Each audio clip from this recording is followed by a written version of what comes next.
सेदिनर सही विभीषिकामय घटनार उच्छन्न हो जाइथिला अनेक शहीद को परिवार स्वप्न आ संसार। सेमानंक परिवार पाए सांत्वना देवाकू भाषा हराइथिला ए देश। प्रधानमंत्री मोदी वज्र गंभीर स्वरे कहिथिले, ए घटना को ना आमे भूलिबू ना दोषी को केबे क्षमा देबू। जातीय अनुसंधान एजेंसी और जम्मू कश्मीर पुलिस तुरंत जांच आरंभ कर देइथिले।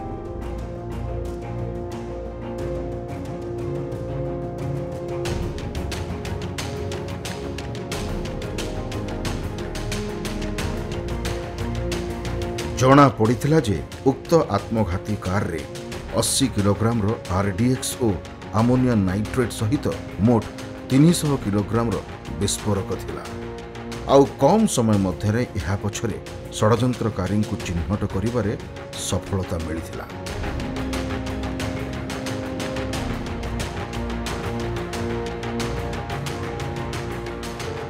जन्ममाटी रे पहुंचिला परे शहीद को शव को कांध दे भारतीय सेना देइथिला भाईचारार वार्ता, आत्म प्रतिशोध नेबार संकल्प। एही षडयंत्र रचिथिबा आतंकी को चिन्हट करिबारे सफलता मिलिथिला। आउ मुख्य षडयंत्रकारी को माटी चटई देइथिला भारतीय सेना।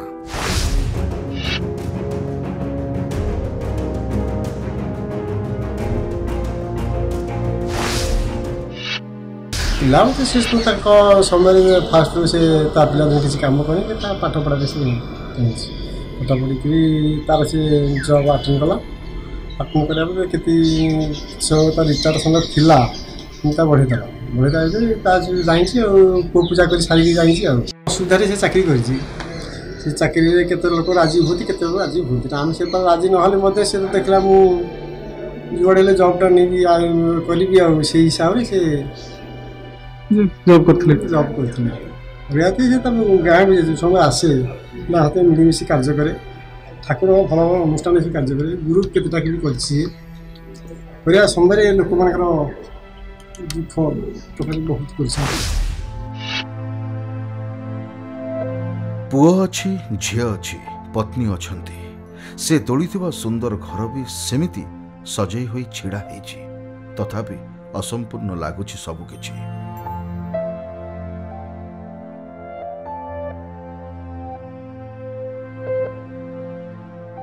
प्रसन्नक आवर्तन रे झुरी हेउचंती तांको पत्नी और पिला माने। शहीद को फोटो और प्रशस्ति पत्र को स्मृतिर संतक भावे साइती रखिचंती। फोटो को धरी नीरव अश्रु ढाली जणाउछंती निजर श्रद्धांजलि।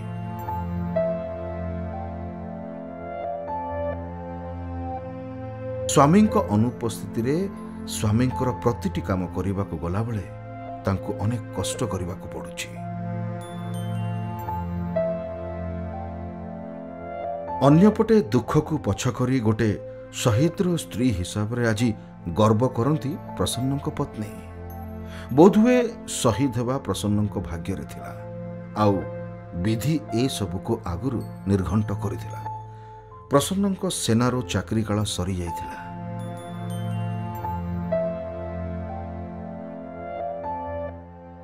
जेउ वीर अवसर बयस रे भी देशमातृकार सेवा करने को ता मन व्याकुल हेउथाए।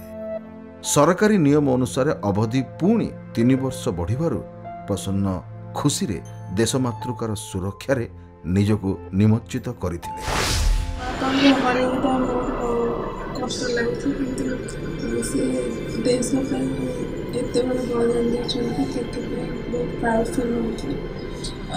बापा इच्छा थी देश करने तो सेटा ड्रीम फुलफिल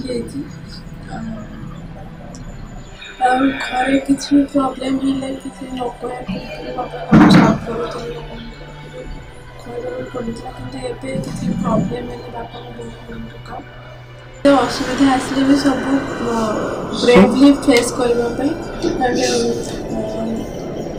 लाइफ में गोटे भल मनीष जमीक किसी सुसाइड पे किसी हेल्प कर किसी प्रॉब्लम को फेस कर बापा थिला बेले एमती आमर किसी प्रॉब्लम है किसी भी असुविधा ଏତେ ଫେସ୍ କରିବାକୁ ପଡ଼ୁନଥିଲା, ସବୁବେଳେ ସେ ମ୍ୟାନେଜ୍ କରିନେଉଥିଲେ। କିନ୍ତୁ ଏବେ ସେମିତି କିଛି ପ୍ରୋବ୍ଲେମ୍ ଆସିଲେ ଟିକେ ମ୍ୟାନେଜ୍ କରିବାକୁ କଷ୍ଟ ହେଉଛି। କିନ୍ତୁ ବାବାଙ୍କର ସେ ଯେଉଁ କହିଥିଲେ କି ଯେତେ ପ୍ରୋବ୍ଲେମ୍ ଆସିଲେ ସବୁକିଛି ବ୍ରେଭଲି ଫେସ୍ କରିବା ପାଇଁ ଆମେ ସେଇଟା ଗୋଟେ ଟିମ୍ ହିଁ ଆମେ ଫେସ୍ କରୁଛୁ ଫ୍ୟାମିଲି।